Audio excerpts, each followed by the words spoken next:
Da inicio el programa de opinión más influyente de la radio. Las emisoras Democracia AM y XFM presentan la revista de opinión Democracia, con la conducción y dirección de Gonzalo Rosero. No puede haber diálogo sin libertad de expresión. No puede haber diálogo sin libertad de expresión. Ella es el alma de un pueblo. Sin amilanarse. Sin amilanarse. Este Ecuador amazónico, desde siempre y hasta siempre. ¡Viva la patria! Combatiremos la corrupción. La de ahora y la de ayer. Y la que podría venir. La de adentro y la de afuera. La revista de opinión Democracia. Los temas realmente relevantes, analizados con la visión crítica del periodismo libre. Da inicio la revista de opinión Democracia, el programa en el que usted cree. Comenzamos. Gonzalo Rosero. Credibilidad incuestionable.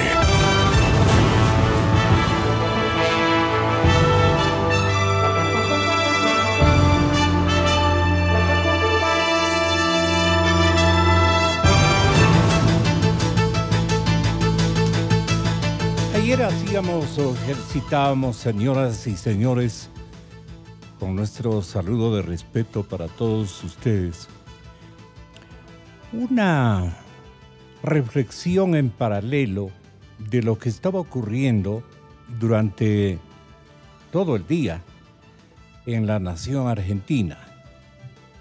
Los canales de televisión más reconocidos en el continente transmitían la última aventura de Julio Devido, un ladrón multimillonario, un sinvergüenza sin nombre, que no obstante el triunfo del presidente Macri y el triunfo del pueblo argentino en las últimas elecciones, este Devido, con su poder infinito en los tribunales, en las fiscalías, en los escenarios más importantes de la jurisprudencia estatal, se negaba a quedarse como detenido y prefirió solicitar una detención, no sabemos de qué duración, con qué permisividades y con qué peligros de fuga en el hospital penitenciario de Ezeiza. ¿Quién es este Julio Devido? Julio Devido. Este era el tesorero del matrimonio que gobernó la nación argentina durante tantos años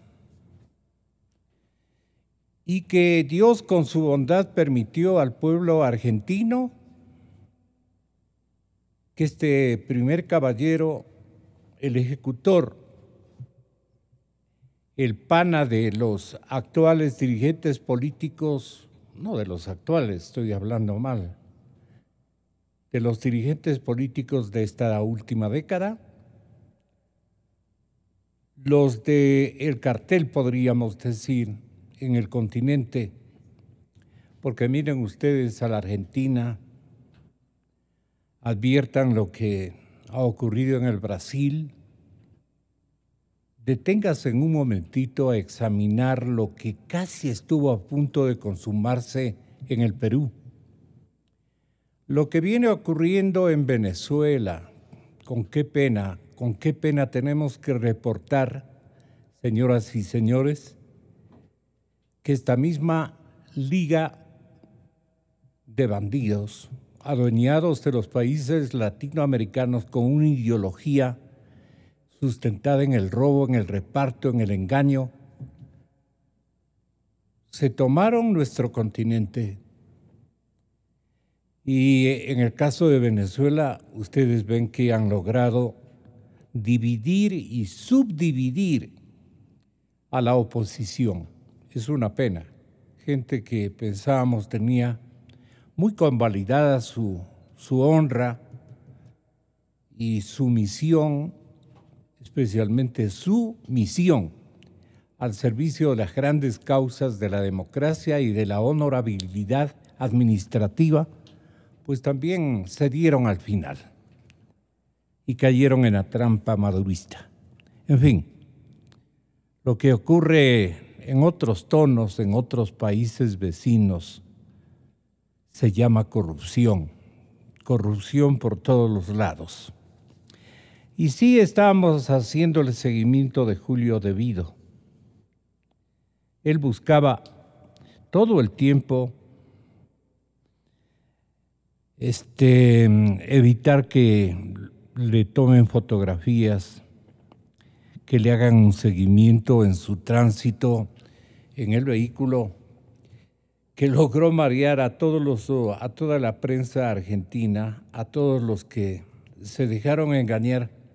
No obstante, digo, el triunfo del presidente Macri, los contactos en el área policial, en el área de la Fiscalía General de la República Argentina, en el área de los juzgados y de las cárceles, el hombre todavía tiene allí derechos adquiridos, por decirlo de alguna manera. Julio Devido. Miles de argentinos que viven entre nosotros sabrán a quién me estoy refiriendo. Y aquí cuántos Julios Devido existen que todavía no han sido identificados, porque estamos apenas identificando los milagros, pero no a los pecadores. Ustedes no han oído todavía nombres, y la gente está pidiendo nombres. ¿Quiénes hicieron lo que hicieron en los medios públicos?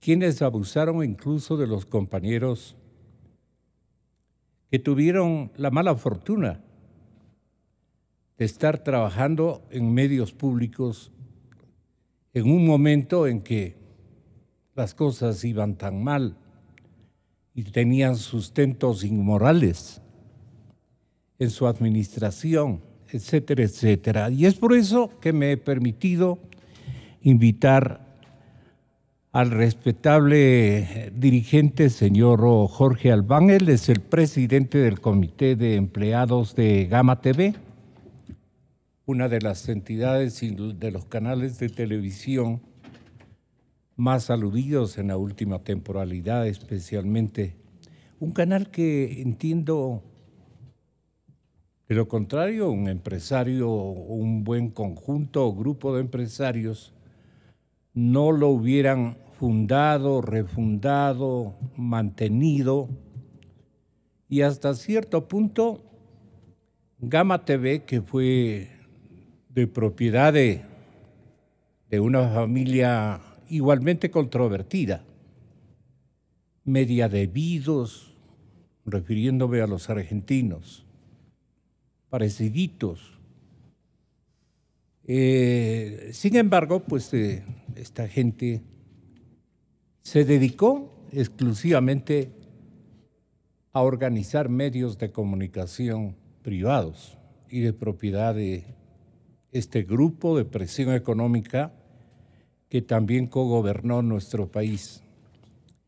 Aquí es donde hablamos la verdad histórica, y nos permitimos saludar al doctor Luis Fernando Torres, con la venia de Juan Carlos Solines, respetable jurista, que tiene la bondad de acompañarnos por sus conocimientos plenos del tema que vamos a abordar, la quiebra de los medios públicos en nuestro país, de los medios de comunicación, se sobreentiende.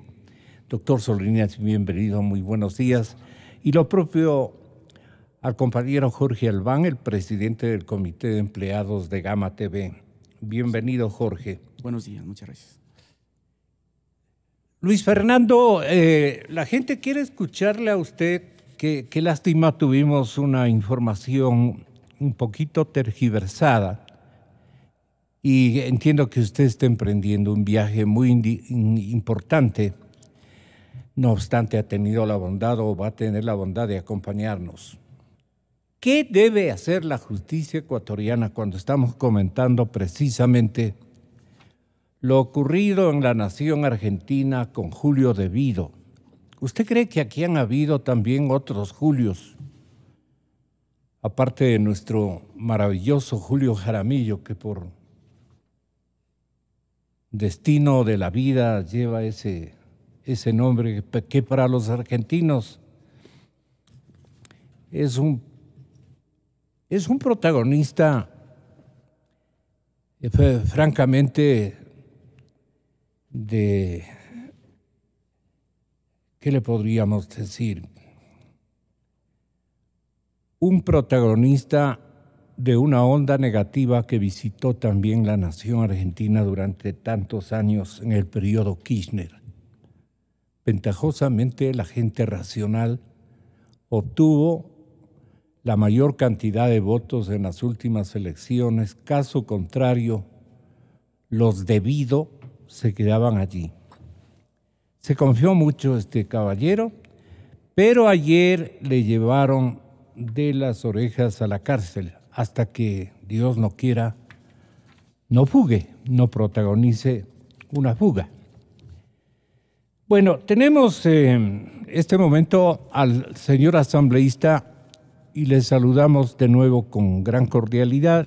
Le pedimos una opinión, un análisis global de todo lo que está ocurriendo en nuestro país, para bien y para mal. ¿Qué para bien, Luis Fernando? Señor asambleísta, muy buenos días, con el respeto de siempre. Buenos días, Gonzalo. Un saludo especial a Juan Carlos y al señor Albán y a los oyentes de esta prestigiosa radio. Debido a que estoy por viajar, me encuentro en este momento desplazándome en la carretera y siento que la señal no es como se esperaría. Pero ayer tuve la oportunidad de expresar mi opinión precisamente en la asamblea sobre el festín de los recursos públicos en los medios públicos ecuatorianos. Doctor, la señal es óptima, así es que debemos alegrarnos por ese lado. Perfecto. Entonces, lo que realmente sorprendió ayer en la asamblea fue el hecho de que el señor Michelena, además de lo que señaló en términos generales del mal manejo en los medios públicos, precisó algunas cifras: 23 millones de dólares, entendí yo, en pérdidas, tanto en TC como en Gama, canales de televisión que antes de la incautación arrojaban utilidades y ganancias. Y en el manejo del telégrafo, realmente me sorprendió que 10.200 periódicos hayan ido diariamente al basurero, porque de los 17.000 periódicos que imprimían cada día, solamente el 40% en la práctica circulaba. Ello sí me sorprendió, porque alguien debió haber dado la orden que se impriman diariamente 17.000 periódicos, sabiendo de antemano que 10.200 iban a tener como destino el basurero.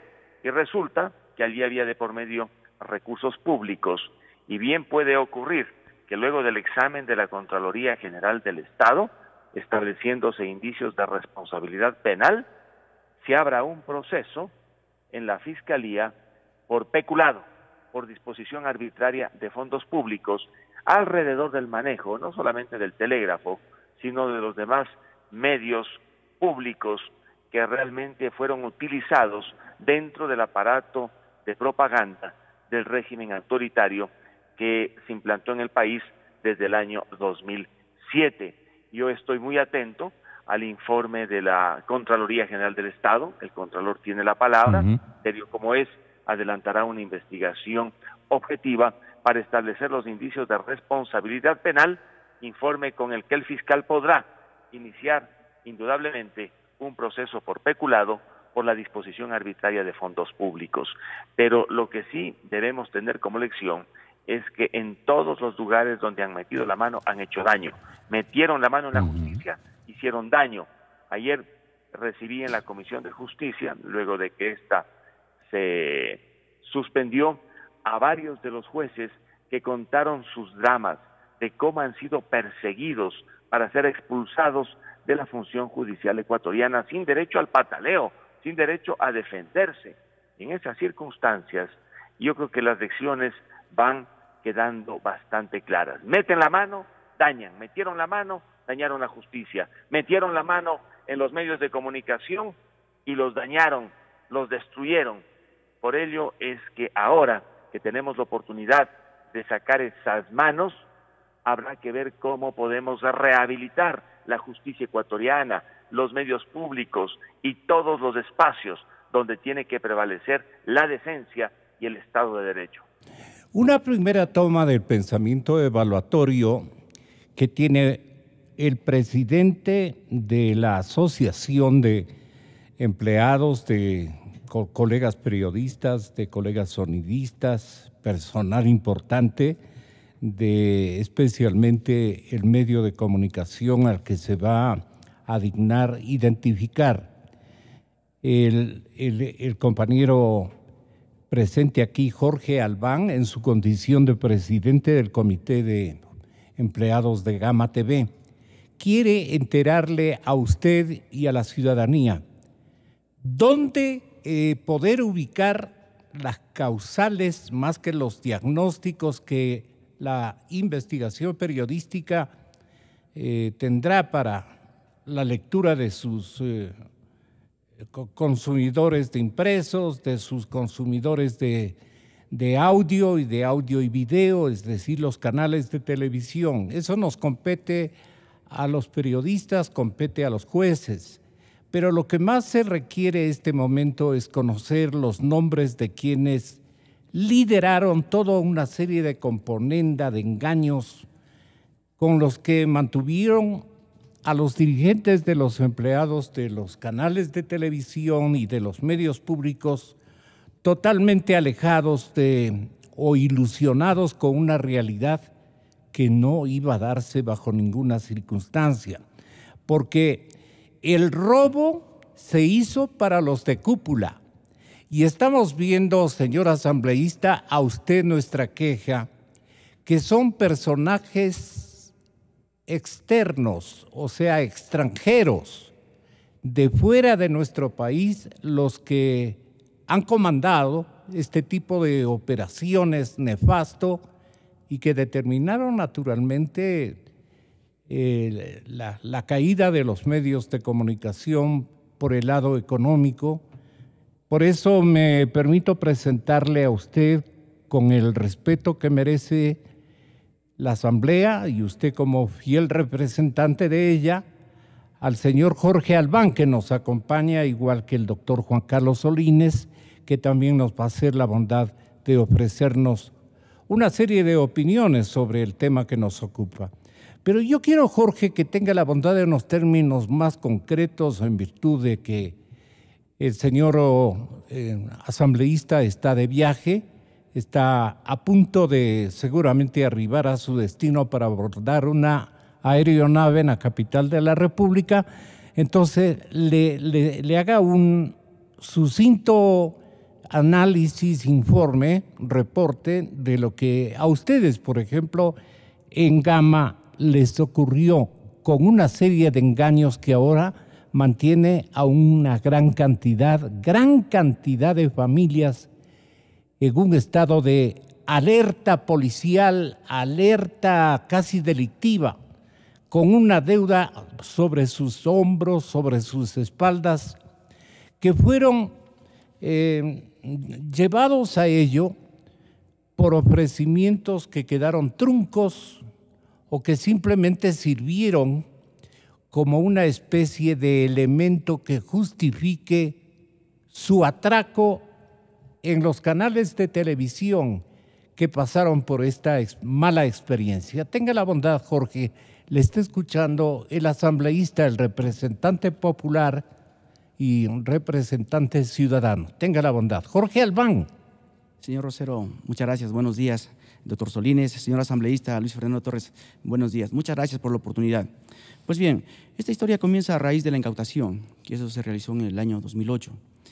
En el 2010 se abre la posibilidad, mediante palabras textuales del señor expresidente Rafael Correa, de darnos la posibilidad a varios empleados de ser accionistas. Imagínese usted, veníamos con una empresa que habíamos recibido el último año antes de la incautación utilidades. Cerca de $700, algunas personas recibimos hasta $1,000 según la cantidad de personas que teníamos en nuestra familia, ¿verdad? Entonces lo veíamos como una muy buena ilusión, una posibilidad. Todos queremos crecer, era una oportunidad para tener días mejores con nuestras familias. Entonces, en ese sentido… ¿Cómo era la propuesta?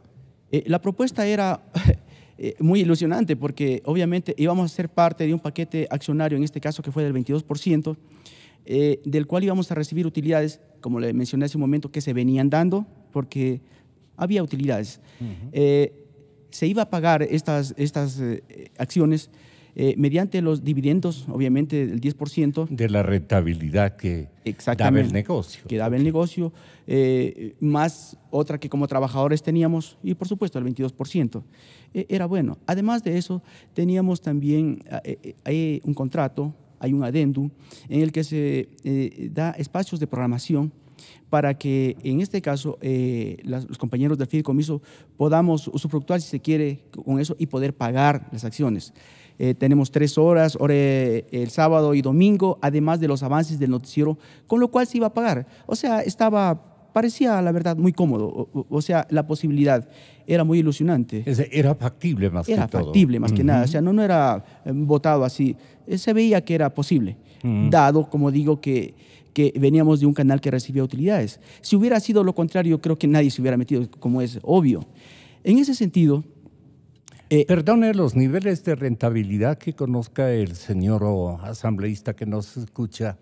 ¿De qué porcentaje estamos hablando para la época en que el gobierno de Correa asumió el control de Gama? Le mencionaba, señor Rosero, que nosotros recibimos utilidades, en mi caso personal, de cerca de $700 por cada persona, ¿no? Era bueno, la verdad. De hecho, le digo que fue el año en el que más utilidades recibimos nosotros. Entonces… luego, en el primer año nos pagaron parte de los espacios de programación. Fue bueno, pero luego no se pagó. Reclamaron, lastimosamente para los dirigentes que teníamos desaparecieron, los nuestros, me refiero, de los trabajadores. Estuvimos prácticamente 2 años sin dirigencia, acéfalos. Llegamos nosotros hace 2 años y medio aproximadamente y en ese sentido comenzamos a pedir números. Y no se pagaba. ¿Y en qué consistía la desadministración del canal? Que le condujo a la organización, si no a la quiebra a la larga, a la pérdida. Es decir, ya no registraba utilidades. La administración cambió totalmente, seguramente los errores administrativos se dieron y la rentabilidad decreció o desapareció. Esta parte es importante para que conozca Luis Fernando Torres.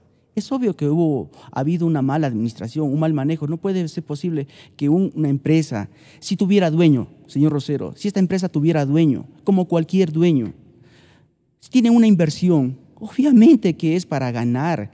Tiene una cantidad de trabajadores a los cuales llevan el pan a sus familias, viven de eso. No se puede permitir que se pierda, pues es imposible. Obvio que hubo un mal manejo, obvio que ha habido una mala administración. ¿En qué consistía el mal manejo o la mala administración que usted dice? Desde el ángulo financiero, fundamentalmente. Por supuesto, señor Rosero.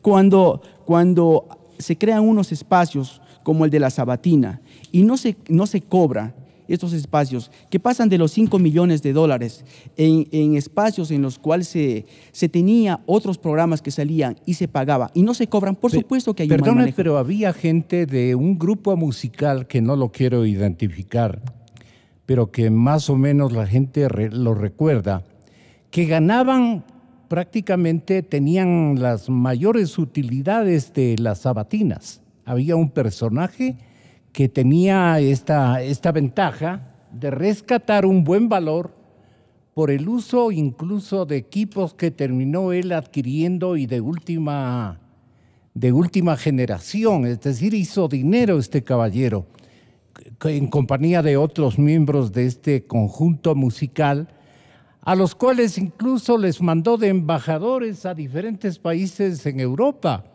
Este presidente bastante loco que tuvimos hizo lo que quiso con los medios de comunicación.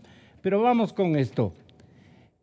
Usted dice, cuando ingresó la administración nueva, la que se tomó los canales públicos, al tenor del cambio político operado en favor del señor presidente Correa, que nos está escuchando en este momento en Europa, al señor Nicolás Vega se le agradeció. Él era, me parece que gerente de una de las empresas más importantes del grupo Isaías. Entiendo que Nicolás, o Nicolásito como lo conocemos en nuestros medios, viejo gerente, antiguo gerente, muy versado, administrador de estos medios públicos, no públicos, sino privados en la época de los hermanos Isaías, nos dará cuenta de este momento para que escuche el señor asambleísta cómo estaban los niveles de rentabilidad y de sustentación comercial de los canales, Nicolás, el momento en que fueron despojados los dueños, con elementos y argumentos muy convincentes, ¿no? Que habían los Isaías perjudicado al Estado y que había que embargarles los activos. Esto sonaba bien en ese tiempo. Pero en todo caso, lo que nos interesa, Nicolás, es que tenga la bondad de mencionarle al asambleísta y a Jorge Albán, que nos acompaña, cómo estaban, a ver si podemos comparar con los oyentes, cómo estaban los medios de comunicación en ese tiempo en términos de buena rentabilidad o relativa, digamos, administración favorable a una buena gestión en todos los ámbitos. Tenga la bondad, Nicolás Vega, directamente para la cadena Democracia. Él fue gerente de los canales de la familia Isaías, que en ese tiempo eran los dueños, o identificábamos como los canales de los Isaías, a todo este conjunto de medios audiovisuales e incluso impresos que usted dirigía, Nicolás. Bienvenido, muy buenos días. Buenos días, Gonzalo. Un saludo a toda la audiencia, un saludo a los contertulios. La verdad agradezco la llamada. Yo lo que puedo decir en relación a eso es que Gamavisión específicamente, que yo gerenciaba, un canal quiteño, que hacía su mejor esfuerzo por competir en un mercado tan difícil como es la televisión. Debo decir que cuando nosotros lo administrábamos, el canal daba utilidad. No era una utilidad gigante, pero daba una utilidad. Y sobre todo era una empresa viable. Era una empresa viable porque teníamos una afiliación con Televisa México, que es la productora de contenidos más grande en idioma español. Teníamos una afiliación con Warner Brothers, que es la productora más grande del mundo en contenidos, series, películas, etcétera. Yo había adquirido poco tiempo antes los 2 mundiales de fútbol que tenían que venirse, terminando con el de Brasil, y realmente el canal era absolutamente viable. No sé cómo está ahora, ha pasado mucho tiempo, no tengo idea, pero la realidad del asunto es que todo el mundo conocía que los canales del grupo Isaías funcionaban perfectamente. Jorge, ¿cuánto registra de pérdidas este momento Gama? Según las cifras que nos daba el señor Andrés Michelena, son 17 millones. Ok. ¿Qué se le ocurre preguntarle, asambleísta, para que usted tenga una información anticipada de parte de uno de los actores más importantes a los cuales debe apelar la Contraloría General del Estado? La Contraloría ya debía haber estado enterada del pensamiento evaluatorio, comercialmente hablando, porque es un testigo muy significativo e importante, el respetable Nicolás Vega, que tiene la bondad de escucharnos. Tenga la bondad, asambleísta, en virtud de que le estoy quitando el tiempo, con esta intervención cerramos su generoso concurso. Muchísimas gracias, Gonzalo. He escuchado muy atentamente lo que ha dicho el señor Albán y también lo que ha dicho el señor Nicolás Vega, sí. Nicolás Vega. Con esa información la Contraloría puede tener más elementos para el informe. Mire usted que en las sabatinas se utilizaron los canales, pero no se le dio un solo centavo a Gama, y ello indudablemente le ocasionó un perjuicio, porque programación de la cual podían tener ingresos simplemente no pudo transmitirse. Allí, desde mi punto de vista, hubo presumiblemente un uso arbitrario de un recurso público como el canal que había sido incautado, y ello podría configurar, como decía, infracciones de índole penal, pero se necesita previamente el informe de la Contraloría General del Estado. Perdone, señor representante nuestro, ante el Parlamento ecuatoriano en forma de Asamblea Nacional constituyente, de Asamblea Nacional. Ustedes no han tenido interés grupalmente, la oposición especialmente, de indagar a la AGD, que fue la que destituyó a Nicolás Vega, que está escuchándonos este momento, y a otra serie de administradores de otros canales de propiedad, naturalmente, de los Isaías, que tampoco son gente como para que sea de nuestra devoción nacional ni cosa por el estilo, pero mantenían ahí su negocio sin usurpar dineros del pueblo ecuatoriano para su sustentación.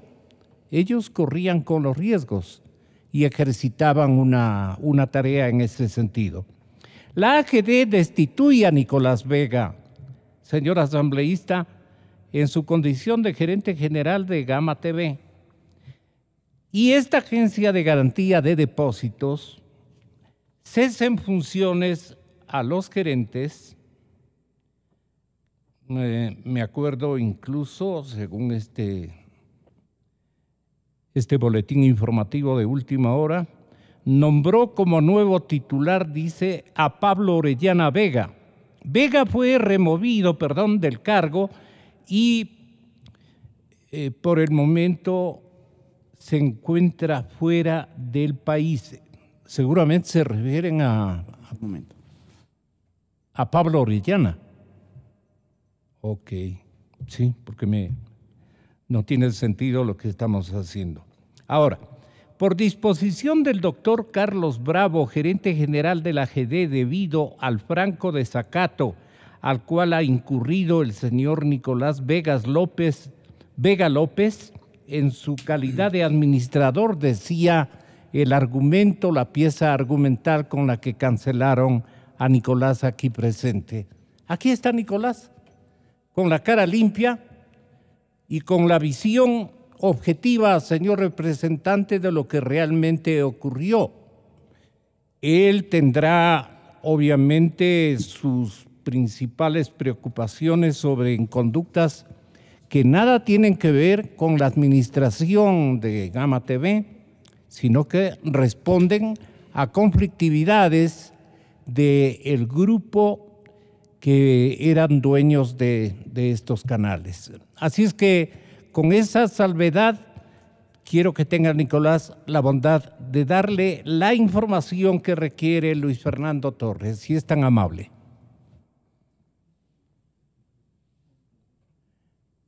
Nicolás. De cuando yo fui cesado. Efectivamente, yo estaba en Los Ángeles, estaba asistiendo a los screenings y fui comunicado de que había sido cesado. Cuando hablan de un desacato franco, se refieren a que la AGD me ordenó que firmara la venta de unas acciones o el traspaso de las acciones del canal a la AGD, ante lo cual yo manifesté que no lo iba a hacer porque no era legal, que yo conocía perfectamente cómo estaba conformado el paquete accionario del canal y que el único que puede endosar acciones para transferir son los dueños legítimos, y que ante eso yo no lo iba a hacer.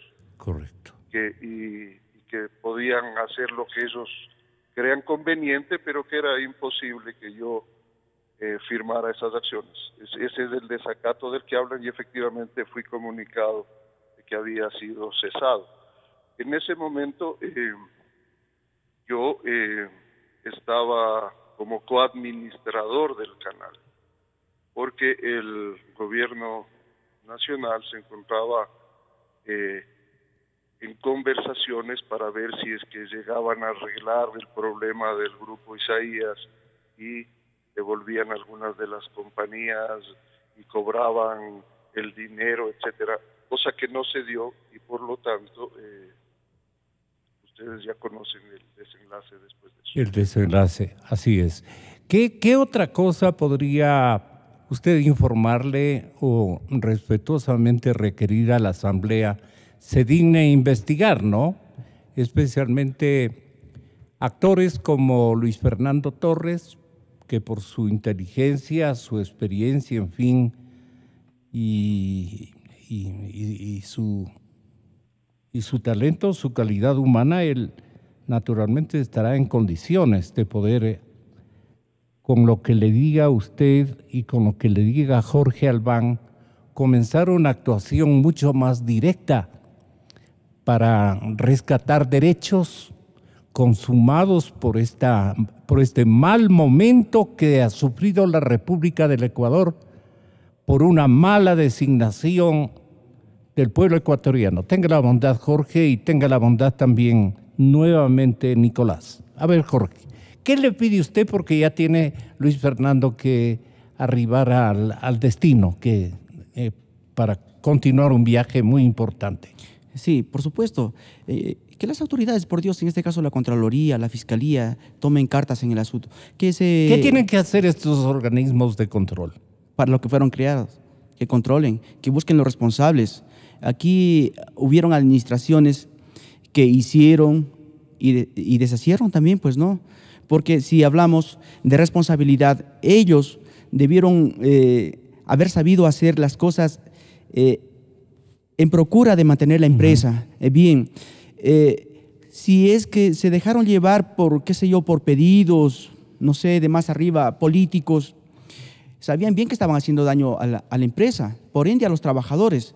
Eso tiene que hacer las autoridades, se tiene que buscar a personas y en ese sentido nosotros tomamos la palabra como trabajadores del señor presidente, mediante el señor Andrés Michelena nos ha dicho que van a ver la manera de solucionar la situación. Es crítica la situación, Gonzalo, esto no termina ahí, el drama humano es lo más terrible.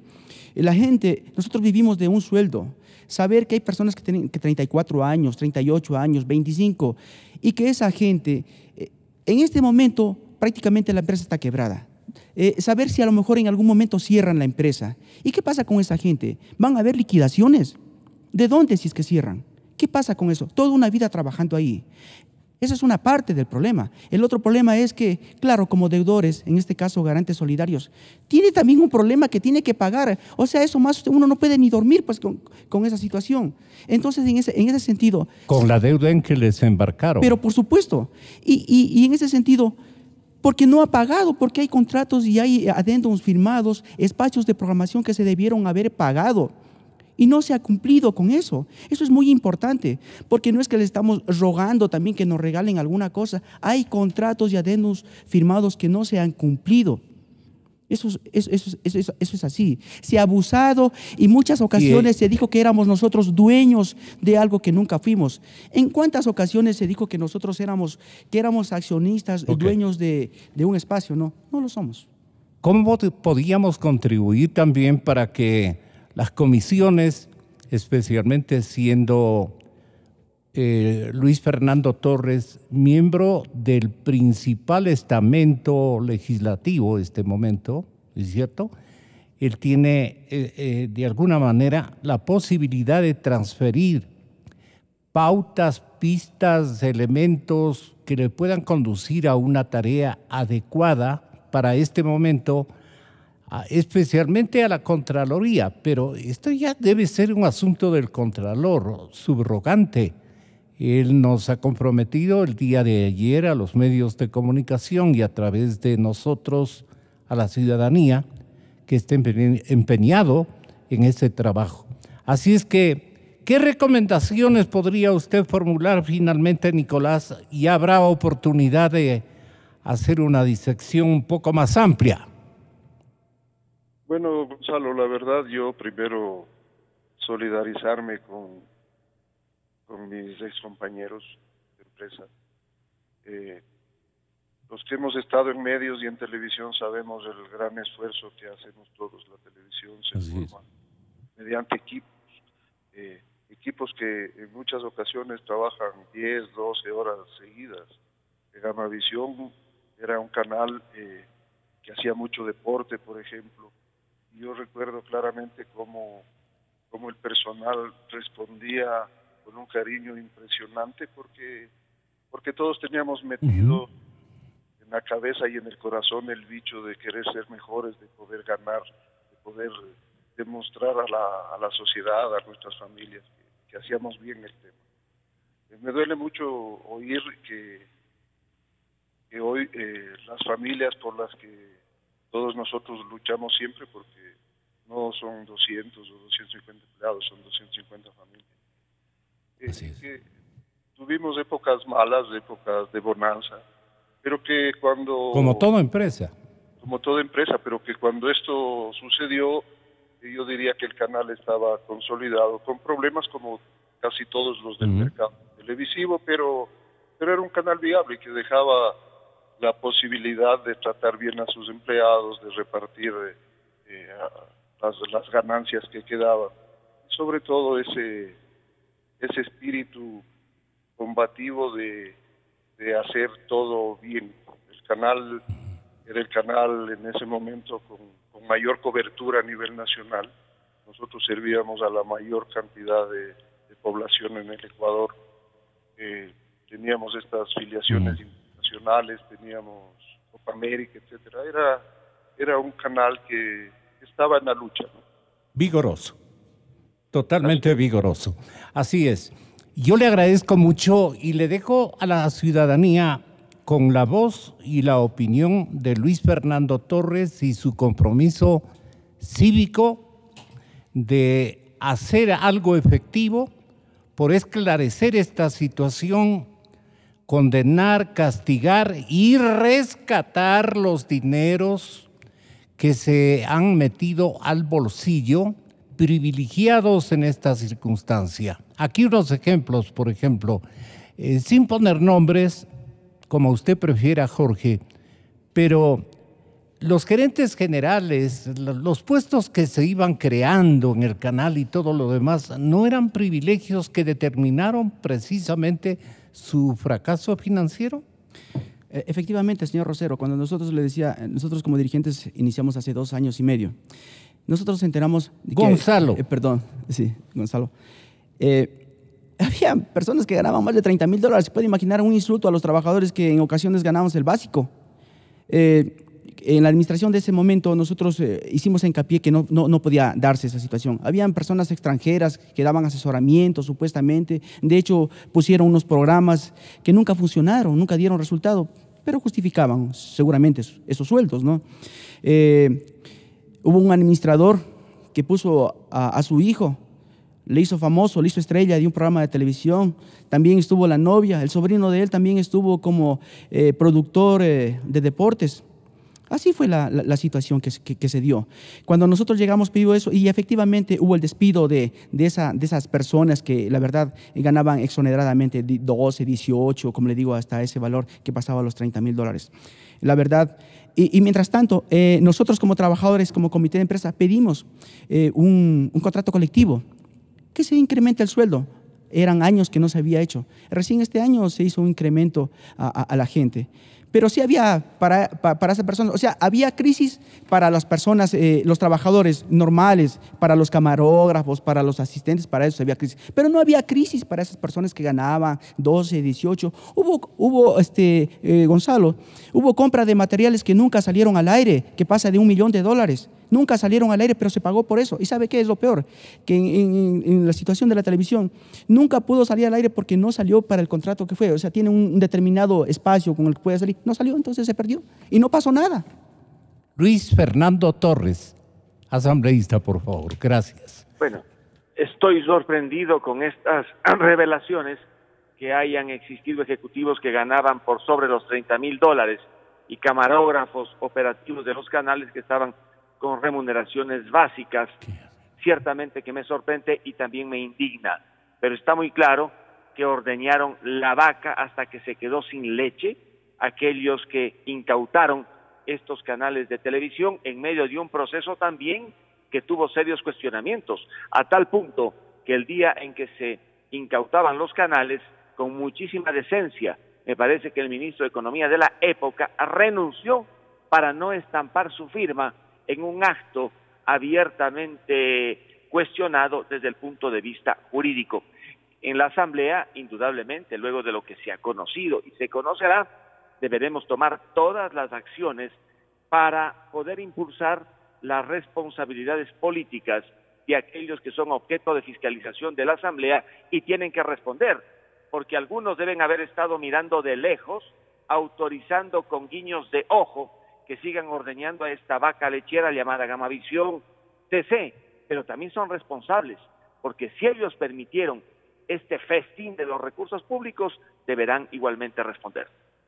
Yo le agradezco muchísimo por haber prestado atención a estos elementos que van configurando el episodio que usted alimentará más luego. Este momento incluso teníamos un testimonio muy significativo, por falta de ubicación o de tiempo no lo podemos ofrecer, pero los señores compañeros en otros medios van a indicar, y fundamentalmente mi recomendación es que de todo esto le enteren al Contralor, pero con copia. A usted le entregamos esta documentación, tenga la bondad de suscribir a nombre de la Contraloría General del Estado la entrega de estos testimonios, porque ustedes tienen una documentación importantísima, ¿verdad, doctor Solínez? Muy buenos días y muchas gracias. Jorge, un abrazo fraterno.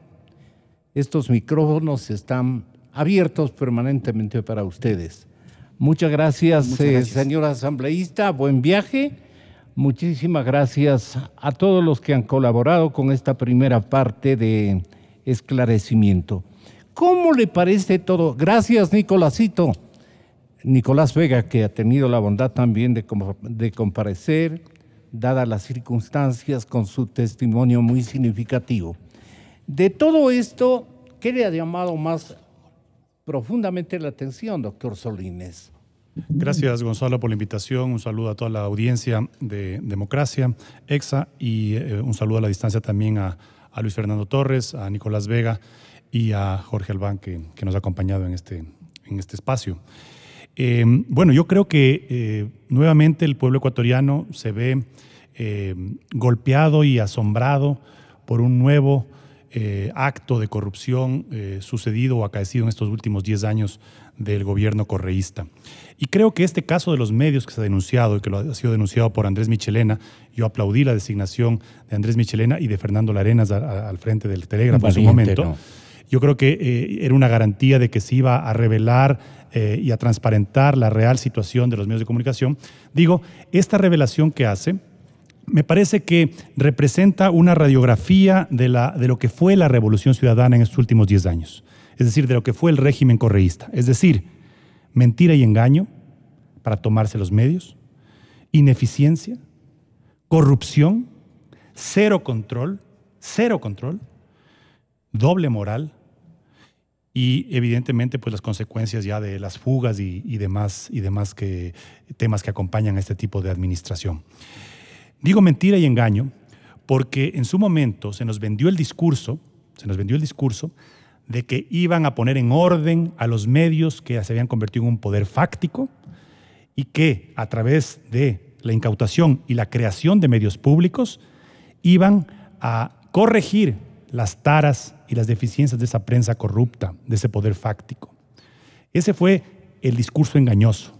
La mentira fue decirles a los trabajadores, para vender a la sociedad lo que estaban haciendo, decirles a los trabajadores, ustedes van a ser los dueños del canal. Ustedes van a ser los accionistas del canal. Y acabamos de oír el testimonio casi desesperado de un trabajador de Gama TV diciendo cómo fueron engañados y no solamente que no recibieron un centavo por esta pequeñísima porción que tuvieron de acciones en Gama TV, sino que ahora tienen una deuda gigantesca porque las pérdidas de Gama TV ascienden a 17 millones y todos los accionistas son responsables por esas pérdidas. Entonces se engañó y se mintió. Este grupo del 22% también pasa a ser deudor nato de estas circunstancias. Por supuesto, pues porque son pérdidas. Qué terrible. Se nos dijo que se iba a vender el canal, fue otra mentira. Nunca se tuvo ni siquiera la intención de vender ese canal mientras lo iban minando en cuanto a su valor. Luego, ineficiencia, sin lugar a dudas. Ineficiencia porque queda demostrado, como decía Nicolás Vega, que aunque el manejo y la administración de los medios cada día es más complicado, sobre todo por el advenimiento de nuevas tecnologías y de nuevos formatos para medios de comunicación, pero Gama TV arrojaba utilidades y sobre todo tenía unos acuerdos y unas alianzas estratégicas muy importantes con Televisa, con Warner Brothers, que le permitían tener una audiencia muy, muy importante dentro del contexto nacional, de la televisión nacional. Aquí le hago un paréntesis y le cuento una anécdota, Gonzalo. Hace 2 años, un buen amigo mío, mexicano, que tenía un alto puesto en Televisa, me dijo, conversando, mira, sabes que este año Televisa puede arrojar por primera vez en muchos años números rojos solamente por la deuda impaga de Gama TV en Ecuador. Es decir, era tal el nivel de deuda que tenía Gama TV con Televisa que al final terminó simplemente que Televisa no vuelva a dar contenido y programación, claro, que estuvo a punto inclusive de hacerle aparecer con números rojos a este monstruo de la televisión como Televisa porque no pagaba y no honraba las deudas que tenía. Entonces, una administración paupérrima. Pero ¿qué más podemos esperar, Gonzalo, si esta administración pasó a manos de la AGD, esa AGD de Pedro Delgado, esa AGD de Luis Buñuay, sentenciado por corrupción y perdonado, indultado por el presidente? Ellos administraban. Indultado por el presidente. Por el expresidente Correa. Así es. Porque él es el responsable de toda esta debacle y todo este pus que sale a diario en el país. Luego decía, cero control. ¿Cómo puede ser posible, Gonzalo, que se haya feriado un recurso, un activo que fue incautado como respaldo a una deuda que tenían los bancos con los ciudadanos ecuatorianos, para garantizar el pago de esas deudas y de esos dineros y esos valores que captaron del pueblo ecuatoriano? Para eso incautaron los activos. Y fíjese usted en dónde terminaron los activos. Porque no solamente son los canales de televisión, esto es lo que nos enteramos ahora. Pero ¿y todo lo que se ha venido denunciando? Todos los demás activos, casas, haciendas, carros, vehículos. ¿Cuál fue la administración que se dio bajo la AGD? Si ahora vemos que los canales que eran rentables están en la situación que están. ¿Y dónde estaba la Contraloría? Claro, ahora todo el mundo dice, voy a llevar los documentos a la Contraloría, voy a dar información a la Contraloría para que haga los informes. ¿Y dónde estuvo estos 10 años la Contraloría? Llegan en cajones. Claro, en cajones, en habitaciones de hotel. Además de contenido escogido, quiero entender, esto le debe una explicación fundamental el señor doctor Pablo Celi, ¿no? La máxima autoridad de control del Estado. ¿Dónde estuvo estos 10 años mientras desfalcaban no solamente a los canales, sino perjudicaban a los empleados? ¿A quién se refiere? A la Contraloría. ¿Dónde estaba la Contraloría? ¿Dónde estaba la Fiscalía? Que eso sí estaba husmeando y buscando cómo perseguir a los ciudadanos o a aquellos que eran incómodos para el gobierno, mientras que se paseaban los ladrones frente a sus narices y no hacían absolutamente nada. Entonces, cero corrupción. Doble moral, Gonzalo. Doble moral. Porque fíjese usted que nos enteramos escandalizados que estando los canales en crisis se aumentaban los sueldos. Se subían de 8, de 9 mil, que ya eran grandes sueldos, a 12, 15. Fíjese usted la doble moral de este gobierno correísta. Cuando aprobaron una reforma laboral, recordará usted, en el 2015 se dijo que los empleadores privados, para evitar el despido masivo de trabajadores, los empleados privados podían contratar por menos horas, por una jornada reducida a los trabajadores, en casos excepcionales que el Ministerio de Trabajo aprobara. Pero ¿qué decía ese artículo que aprobaron en el 2015? En el cuarto inciso del 47.1 del Código del Trabajo, decía, el Ministerio Rector del Trabajo podrá exigir que para autorizar la medida, es decir, la jornada reducida de 6 horas, se demuestre que la misma resulta necesaria por causa de fuerza mayor o por reducción de ingresos o verificación de pérdidas. También deberá el Ministerio Rector del Trabajo exigir del empleador un plan de austeridad, entre los cuales podrá incluir que los ingresos de los mandatarios administradores de la empresa se reduzcan para mantener la medida. Es decir, la doble moral de estos sinvergüenzas, ¿no? Al sector privado diciéndole, yo, protector de los trabajadores, si usted le reduce la jornada a 6 horas por necesidades, vamos a hacer un análisis de sus ingresos para ver que realmente tenga pérdidas, y si es que ese es el caso, usted también se reducirá su salario como administrador. ¿Y qué hacían en las empresas administradas por ellos? Con pérdidas. Se subían los sueldos. A la inversa. A la inversa. Esa es la doble moral que nos gobernó durante el correísmo. La doble moral.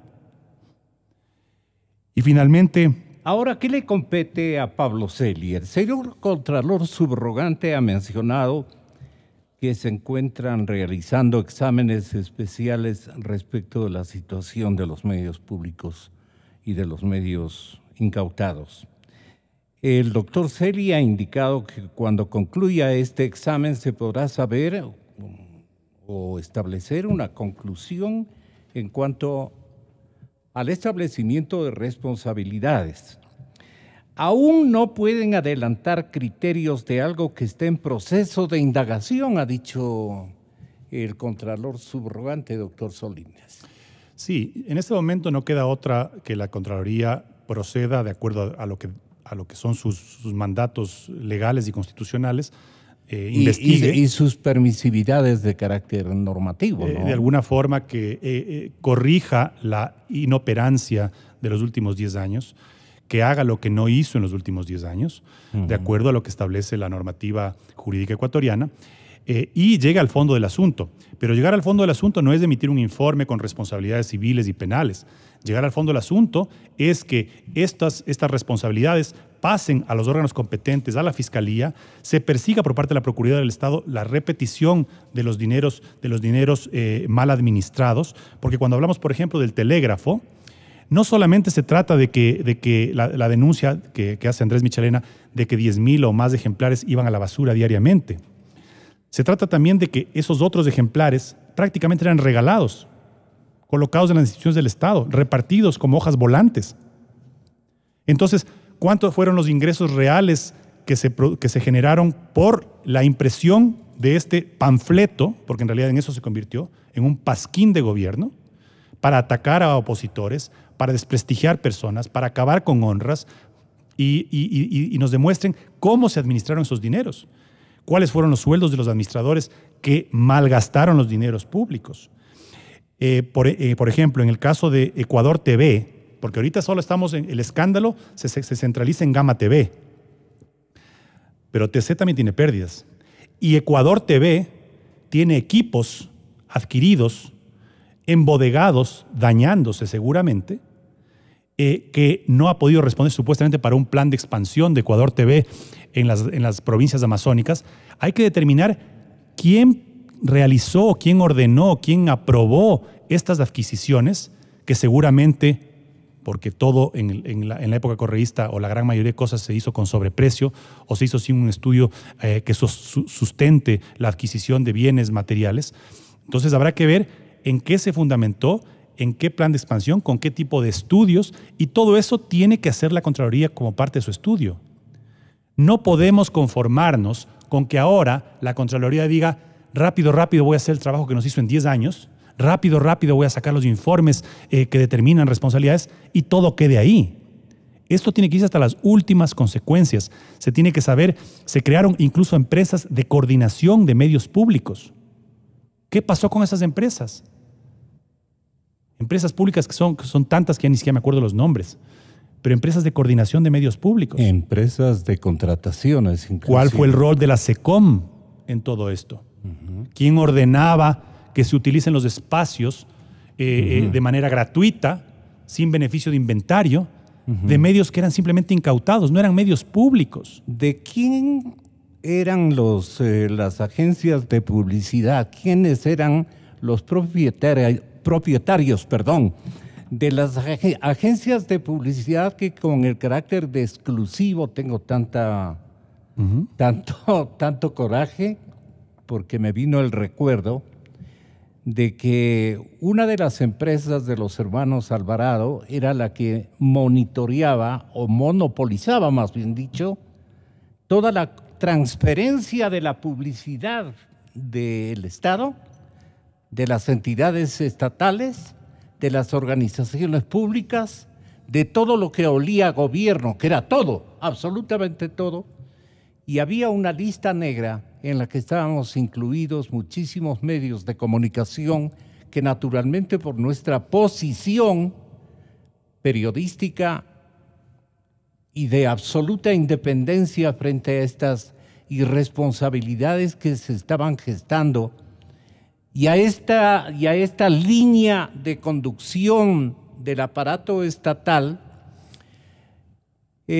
con rupturas de la ética elemental de toda gestión. Yo quiero recordar a la gente y quiero recordar a los hermanos Alvarado, que eran los que distribuían la publicidad, la explicación que debería este momento exigirle la Contraloría General del Estado.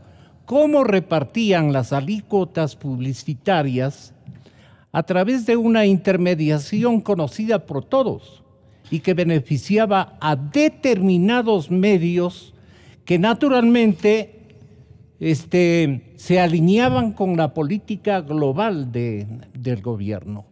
Y esta franquicia, yo le di, bien hice en darle este nombre de franquicia, operó en todos los países de América Latina.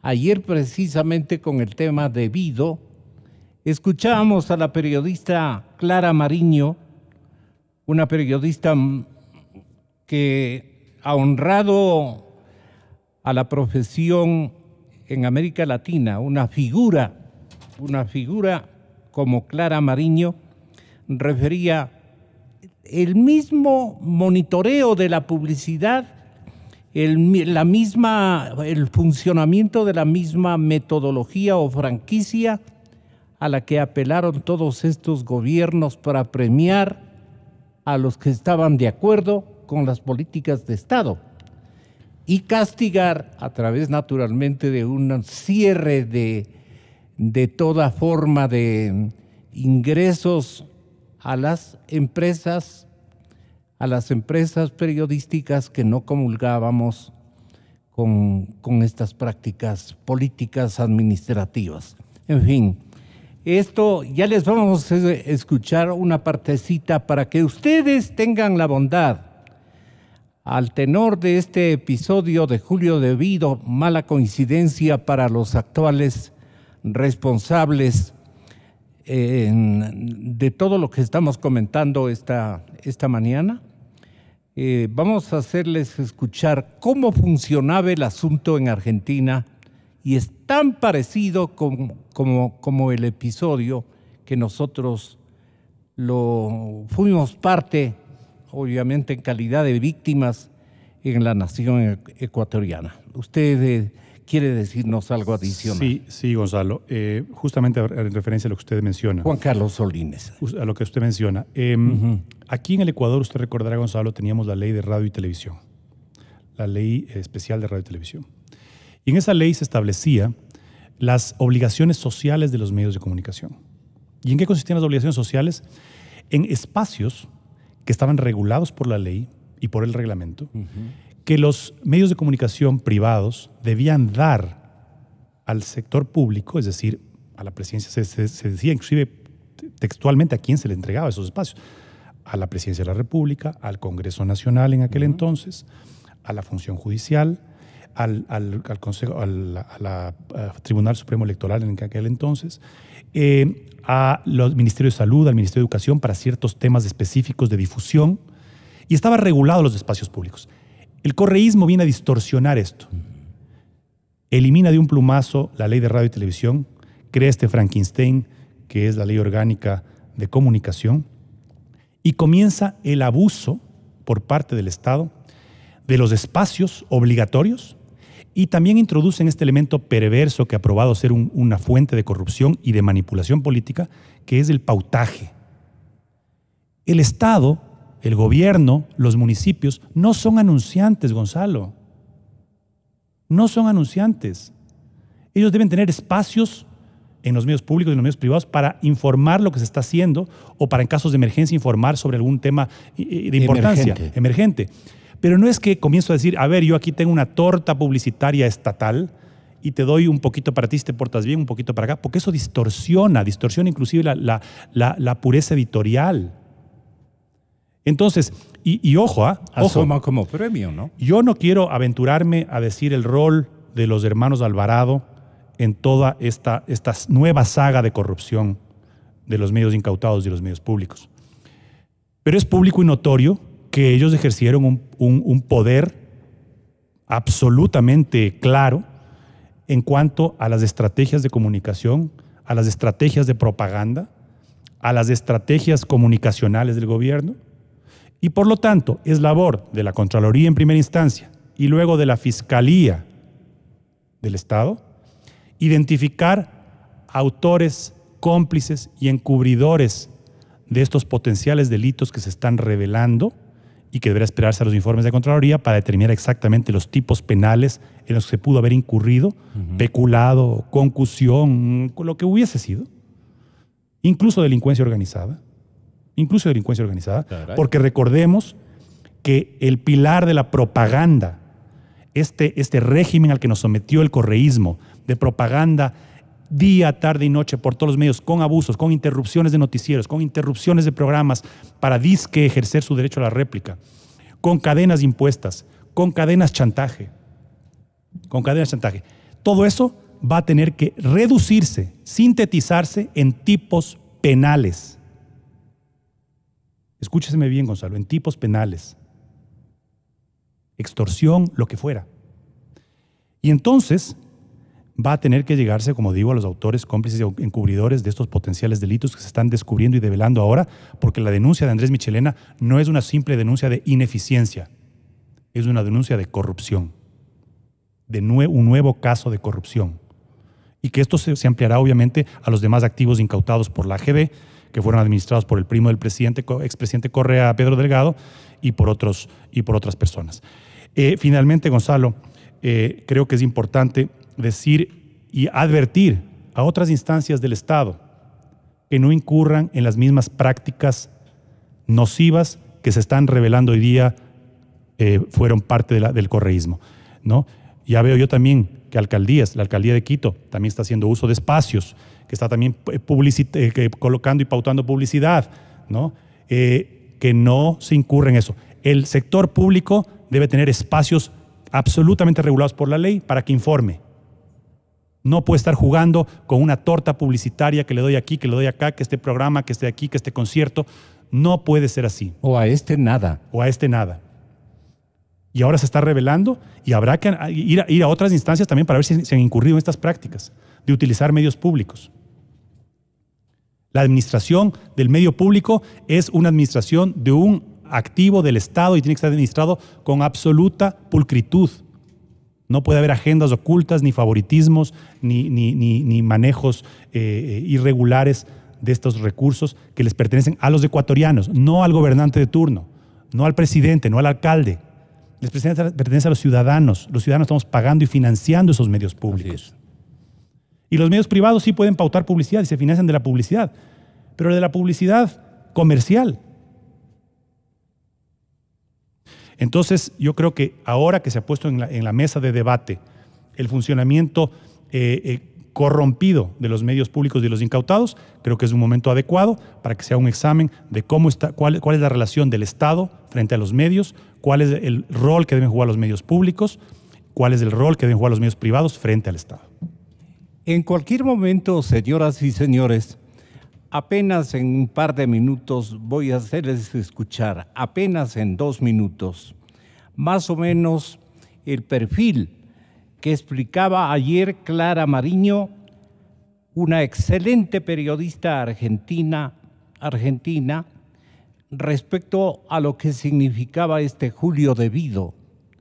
el brazo derecho, el tesorero prácticamente de las 2, 3, 4 administraciones de los Kirchner, comparable al episodio del Correato en nuestro país. Se apoderaban de las empresas, asumían todo el control de todas las empresas, energía, petróleos, qué sé yo, toda clase de actividades que le competen a la empresa privada y a la empresa pública o a las empresas públicas. Entonces, Clara Mariño decía de este hombre muy odiado en la nación argentina, decía lo siguiente ayer, apenas unos 2 minutos para que vean cómo operaban con esta especie de franquicia con la que trabajaban los gobiernos de la izquierda revolucionaria, la izquierda socialista en todo el continente americano. En la época de los Kirchner, este individuo de nombre Devido actuaba, como relata la periodista Clara Mariño, de la siguiente manera.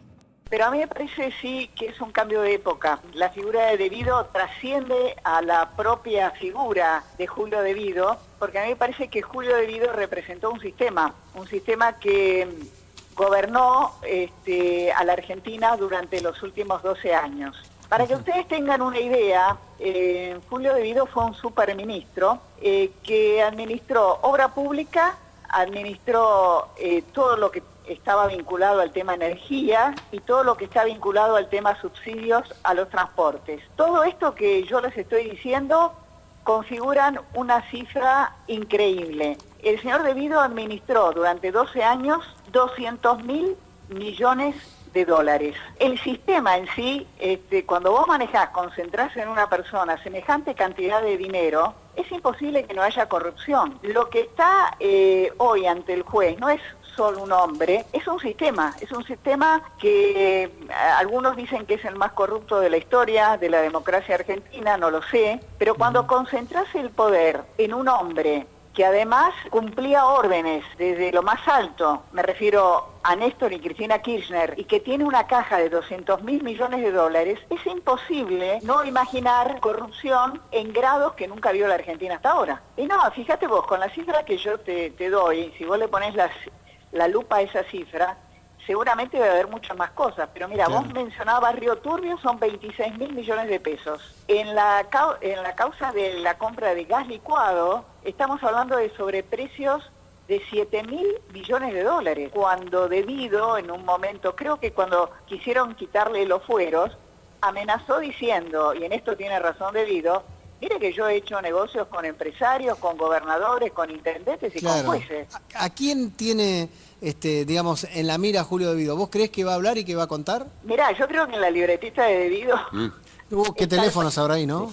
Está el país, ¿viste? Es como las libretitas de los barras bravas. Claro, tal cual. Que tienen todos sus contactos. Sí, sí. Bueno, Devido en otra escala también tiene esa libretita. Me gustaría marcar que es el fin de una época, de un sistema que ojalá nunca vuelva a la Argentina, y que además que este acto de corrupción por el cual va a ser juzgado Devido, y bueno, el juez determinará, no tiene que tapar lo otro, que es su mala gestión como ministro. Claro, porque además las obras ni siquiera se terminaron. Sí, no, porque después de todo esto, y todo el mundo lo sabía, que Devido haya sido nombrado presidente de la Comisión de Energía, era una provocación. Claro. Fue una provocación, es decir, en ningún país del mundo más o menos normal, determinados sectores políticos lo designan a Devido como presidente de la Comisión de Energía. Ahora, te digo que Devido estuvo muy protegido, pero estuvo muy protegido porque también del festín, por llamarlo de alguna manera, de los sobreprecios, sí. Estoy hablando de 7.000 millones de dólares, que es una cifra demencial, deben haber participado muchos. No es que el señor Devido se llevó a su casa 7.000 millones de dólares. Claro. De eso participaron, claro. Participó todo el poder en la Argentina. En la aplicación Exa Ecuador usted puede mirar nuestros programas en vivo o verlos cuando tenga tiempo. Descargue gratis la aplicación Exa Ecuador, disponible en App Store y Google Play. No se pierda ninguna de nuestras entrevistas. Descargue Exa Ecuador. Inicio de espacio promocional y publicitario. Lavar es amar. Porque quien lava para ti nunca espera un gracias a cambio. Lo hace porque verte bien es su mayor alegría y su felicidad es la tuya.